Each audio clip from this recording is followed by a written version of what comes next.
Ayan guys, magandang tanghali po sa ating lahat. Ayan, ito po ang niluto natin for today, ang pork steak. Ayan. So, ito po ay ang ginawa natin. Pinalambot muna natin sa pressure cooker para masarap siya kainin. Ayan. So, after nun, pinarito po natin ang pork. Then, ginisa po natin siya sa sibuyas. Ayan. Then, nilagay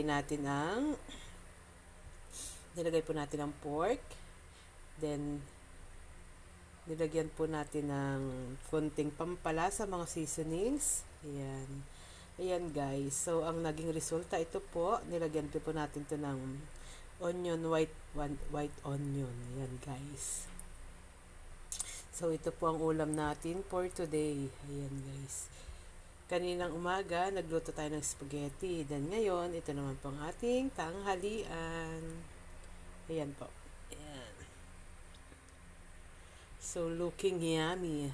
Ayan guys. So, yan po ang ating kakainin ngayong tanghalian. So, kung may matira mamaya, ayan, talo-talo na. Yan guys. So, ganun lang po kasimple lutuin ang pork steak.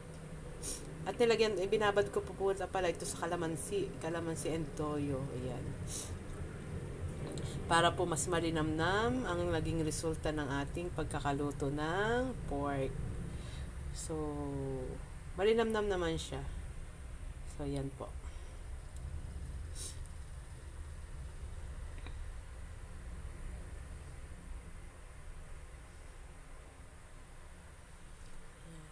Ulitin po natin, ang naging sangkap lang po nito ay sibuyas, toyo, kalamansi, sibuyas na pula and sibuyas na puti. Yun ang nilagay natin.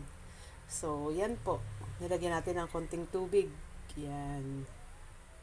So, kung paano naman po natin ito niluto, ito po ay ginisa natin sa sibuyas. Then, nilagay konting mantika, sibuyas. Then, nilagay po natin yung pork na fried. Tapos nilagay po natin yung ating pinagbabaran. Ayan guys. So ito po yung naging resulta ng ating nilutong pagkain. Ayan. Lobat kasi kanina yung cellphone ko kaya hindi ko siya na-live. So ngayon luto na siya. Ayan na po. So ito na po ang ating tanghalian. Happy Halloween everyone, at sa mga umuwi ng mga probinsya, sa pagbalik po nila, ingat po kayo sa mahabang biyahe kung saan man po sila nanggaling. Yan guys, thank you, bye bye for now.